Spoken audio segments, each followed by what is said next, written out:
Hi guys, today we are reading We Are Gardeners, written by Joanna Gaines and kids. This was a book recommendation from Harper.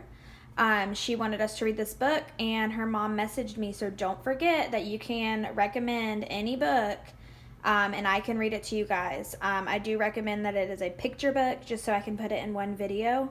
So if you have any recommendations of some awesome books you've read with our time being out of school, please have your parent email me or send me a remind message just telling me the name of the book and I will try to get my hands on it. This one took a little bit longer for me to get. That's why, Harper, if you're wondering why it took so long, that is why.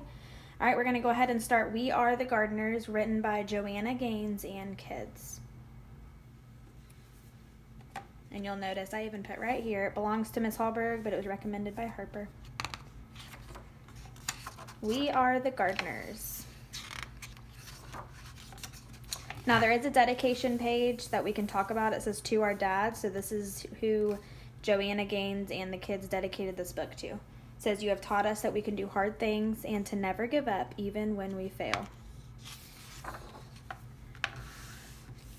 We Are the Gardeners. That's a pretty official title, but we didn't start out this way. Just like our garden, we started small and grew from there. Some say that a garden just grows from seeds, but we think it grows from trying and failing and trying again. A garden is hard work, but so is most of the good, important stuff in life. Our family's garden began with one small potted fern. Dad stumbled upon it at the hardware store when he ran in for some supplies.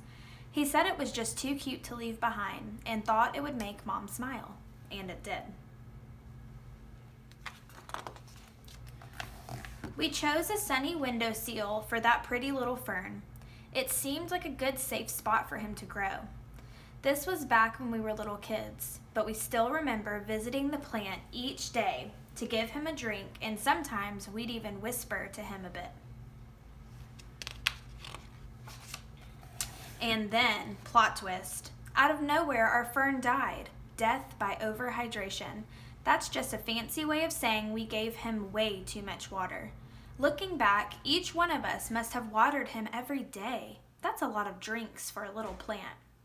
By mistake, we loved that plant to death. Some people tell themselves they are no good at something after one small failure, but no chance we were going to give up that easy. So we checked out some books from the library, and we found out that ferns can be tricky and prefer to live in a shady spot. Apparently, a plant's leaves can communicate to tell us what they are needing. We also learned that most plants have good manners and like to sip, not gulp. Lesson learned. Dad got us a fresh fern, and with it came fresh hope. This time, we set the pot on our piano, way on the other side of the room where the sun wouldn't give him so much attention. We made a watering schedule and took turns saying a lot of nice things to our little sprout of a plant. And fern number 2 lived and thrived and grew. And finally, Mom got him a little potted friend. And then another. And then 1 or 2 more. We noticed that talking to our plants actually helped them grow bigger and stronger. So we added some songs and jokes into the mix. Unlike when we overwatered, 0 plants died from us talking too much. Pretty soon, plants were taking over the house, and Dad said it was time to graduate to outdoor gardening. Mom was as excited about the new outdoor garden as we were, and she started talking about it with a dreamy look in her eyes. That's when Dad called a family meeting so we could come up with a plan.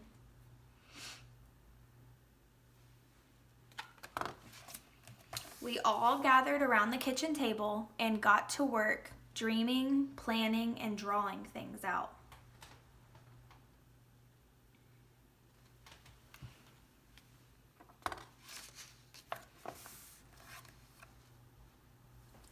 We knew we needed a sunny spot, a place where the plants could sunbathe for at least 6 hours a day. We'd be red as radishes if we did that, but plants just love it. And more than that, they need it. In the garden, there is no life without light. You can see down here they've got some notes, some different pictures they've drawn. Dad always says that the foundation is the most important thing when it comes to building a house. A house can't be strong if it's built on something weak, and the same holds true in the garden. So to make the foundation of our garden strong, we filled it with something called soil. Good soil, which includes a bunch of tiny living things called organisms, can grow things in it. That's pretty amazing when you stop and think about it. A whole hidden world of life is happening beneath our feet. Just because you can't see the good things with your eyes doesn't mean they're not there. And another cool thing about soil is that it feeds and strengthens the seeds we sow. And then, like a miracle, plants and flowers burst out from the ground. We also knew we needed our garden to get plenty of water. Rain is the very best thing for plants to drink, but it's hard to know when and if rain is coming. So a couple other options to keep plants hydrated are to collect rainwater or use a sprinkler or garden hose to get the job done.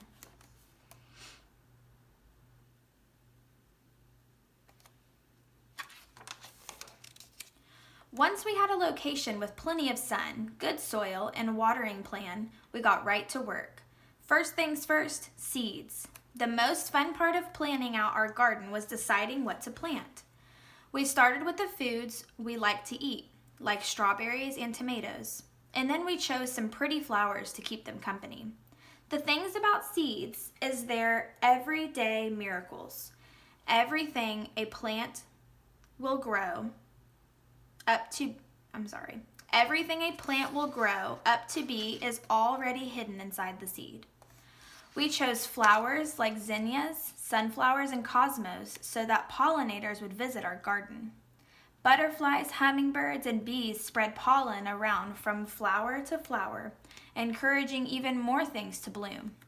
We like knowing that little helpers are out there in nature working with us to help grow this garden.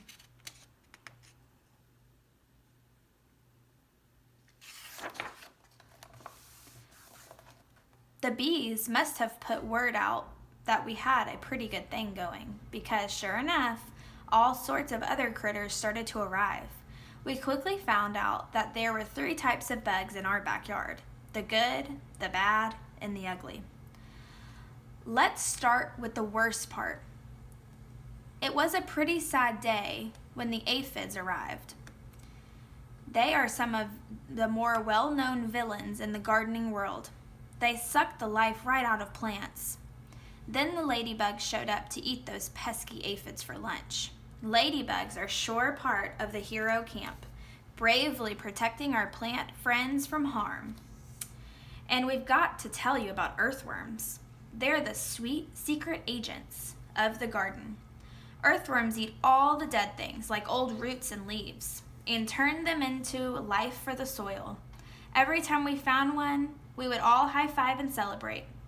They aren't pretty, but who cares? They're awesome, and we love seeing them hard at work. We realized pretty quickly that we needed to keep the weeds out. They are the true bullies of the garden. Weeds try to steal water, sunlight, and nutrients from our fruits and vegetables, and it's our job to make sure those little rascals don't take over. If we ignore the garden for too long, the weeds run wild and hurt our beloved plants. It's so much easier to just do a little bit every day. We were officially gardeners and had a real-life garden to prove it.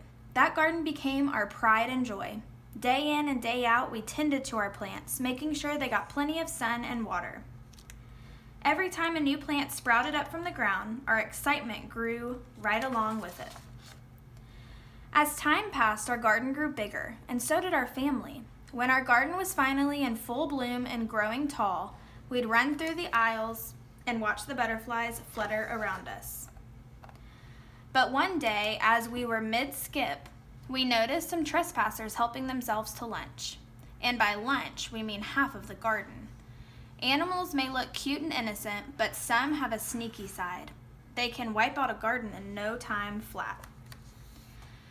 The chickens ate the vegetables, the goats ate Mom's roses, and the bunnies weren't picky at all. They ate everything in sight. Saying goodbye to that many happy plants were even harder than throwing away our very first dead fern. We debated if we should just give up. Was it really worth it to start all over again? Then we remembered one very important detail. We are the gardeners. It was our responsibility not only to grow this garden, but also to protect it. So we put up a little fence around the garden to keep the animals out and got to work rebuilding our garden. It didn't take long to get our plants and flowers growing tall again. To this day, our very favorite days are when we get to gather the fruits of our labor. Mom loves to set the table with pretty flowers in every color you can imagine. We help her dream up recipes for the food we've grown. Sometimes, when we see all of that beauty laid out, we can't believe our hands helped to bring it to life, and it makes all the hard work worth it. It's what keeps us coming back day after day, season after season. We still keep a little fern on the piano to remind us of our small beginnings. Every time we water it, we're reminded not to give up when things don't work the first time. Because the thing is, whether one potted fern dies or half the garden is wiped out by little critters, every failure or setback teaches us something. Dad says that every hard thing we choose to do makes us braver for the next time. There are so many lessons waiting to be learned and a whole world of gardening ready to bloom. We are the gardeners, and you can be too.